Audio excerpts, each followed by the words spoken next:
The person who cares the least in a room always holds the most power. Sit with that for a second. The one who never texts first, the one who walks away mid-conversation without flinching, the one whose approval you keep quietly chasing without even realizing you're doing it. Silence isn't empty. It never was. You know that feeling when someone suddenly goes cold on you. No warning, no explanation, just nothing. And your whole nervous system lights up. You replay the last conversation. You check your phone. You draft a message, delete it, write it again. You know somewhere inside that your reaction is giving them exactly what they want, and you still can't stop it. Here's what I need you to hear clearly. You're not needy. You're not weak. You're not too much. You're a human being whose nervous system just got triggered by one of the most powerful psychological tools in existence. Research out of Purdue University showed that being deliberately ignored activates the same neural pathways as physical pain. Your brain, on a neurological level, doesn't distinguish between being punched and being shut out by someone whose opinion matters to you. You weren't losing your mind, you were in pain. Real, measurable, neurological pain. And by the end of this video, it'll never hit you the same way again. Let's get into the mechanics, because this thing has layers most people never see. Silent treatment versus strategic ignoring. Not the same thing. Most people lump these together. They shouldn't. The silent treatment is a punishment. Reactive, emotionally charged, designed to cause pain until you comply. Psychologists classify prolonged silent treatment as emotional abuse. Not because silence itself is harmful, but because using it to strip someone of basic acknowledgement is designed to break something in them. Strategic ignoring is completely different. It's calm, it's deliberate, it's not about punishing anyone, it's about controlling where you direct your attention, which, as you'll see, changes everything. Knowing which one is being used on you changes how you respond. Why being ignored feels like an addiction. Your brain runs on dopamine. And here's the part no one explains clearly enough. Dopamine isn't released when you get the reward. It's released in anticipation of it, the craving, not the receiving. So when someone who used to give you consistent warmth and attention suddenly goes cold, not permanently, not cleanly, but unpredictably, your brain doesn't move on. It escalates. It hyperfocuses on getting that reward back. Same mechanism as gambling addiction. The unpredictable cycle. Sometimes I get the response, sometimes I don't, is the most addictive pattern the human brain can experience. Manipulators exploit this. Consciously or not, they give you warmth, then they pull away. And your brain does exactly what it was designed to do.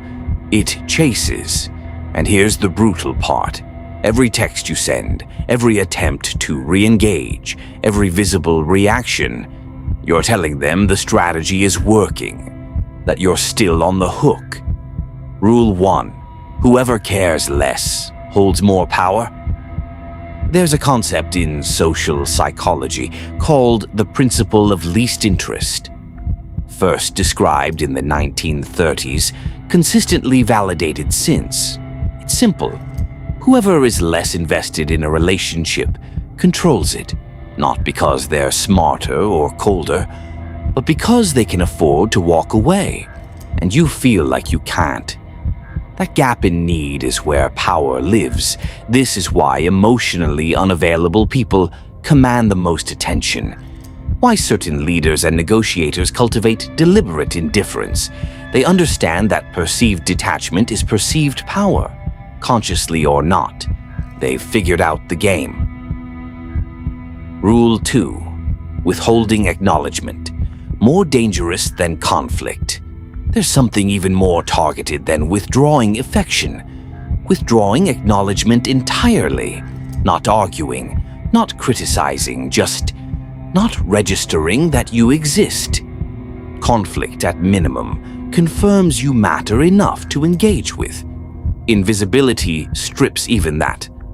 That same Purdue research, where participants were excluded from a simple digital ball game by complete strangers, caused measurable psychological distress within minutes.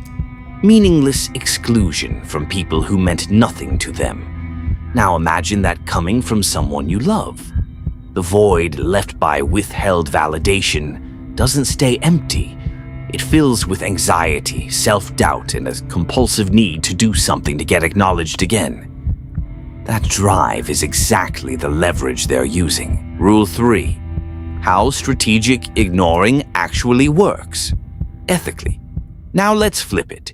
Because strategic ignoring, used with intention, isn't manipulation. It's boundary enforcement through behavior instead of words. Here's the difference in practice. Someone consistently disrespects your time. You've tried words, i.e. they haven't responded. So instead of another conversation they'll ignore, you withdraw the thing they actually value. Your attention, your energy, your engagement, no drama, no announcement, you just redirect. And something interesting happens. People who never respond to words start responding to absence, because absence can't be argued with. Rule 4. How narcissists use this differently, worth naming directly, because this is the dark end of this dynamic. For narcissistic personalities, the silent treatment isn't occasional, it's systematic.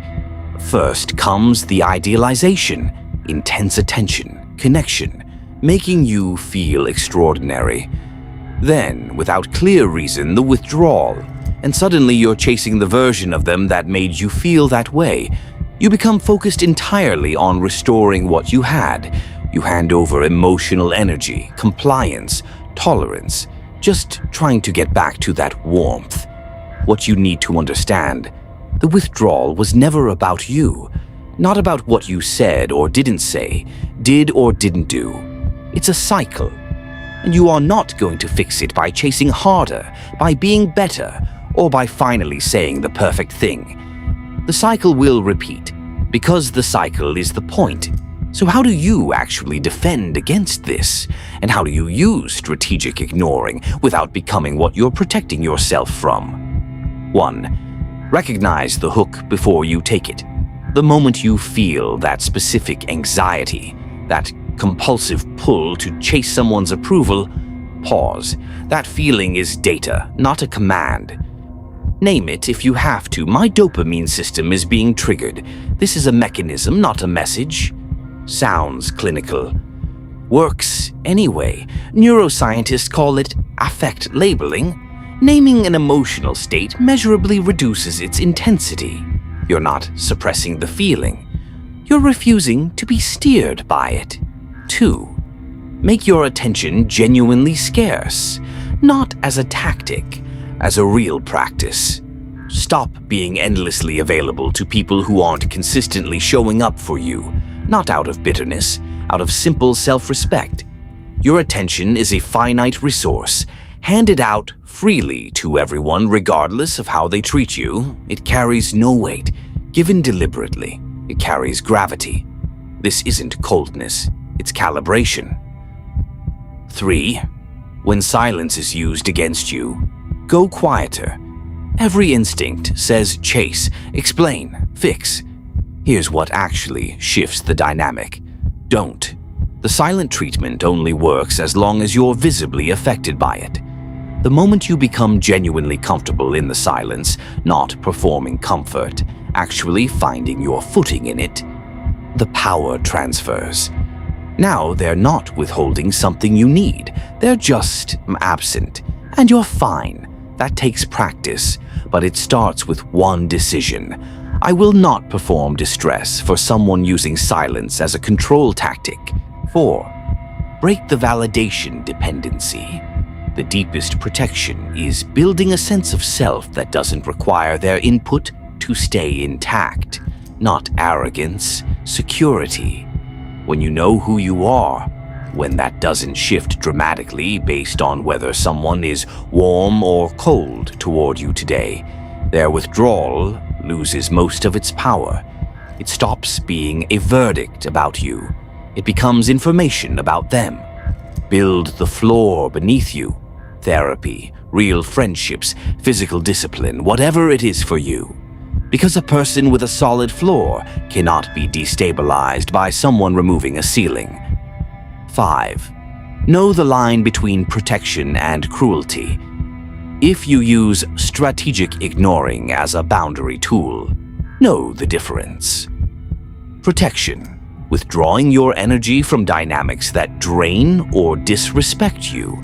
Quietly redirecting, not rewarding bad behavior with engagement. Cruelty, withholding acknowledgement deliberately to cause pain, manufacture anxiety, make someone chase you for sport. The first is healthy. The second is exactly what we just spent this entire video breaking down as manipulation. The line lives in your intention, and your intention is something you can always honestly audit. Here's what I want to leave you with. Attention is currency, and its value is determined by scarcity. The people who seem magnetically powerful, who command rooms without trying, who are never desperate for approval, they're not necessarily smarter or more charismatic than you. They simply stopped giving their attention away to people who don't honor it. You now understand the full mechanism behind every moment of that anxiety you felt. What was happening in your brain, what the other person was doing, why it worked.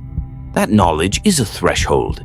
Once you cross it, you can't be played the same way again. If this landed, if you've been on the receiving end of these dynamics and you're ready to go deeper, the next video is waiting.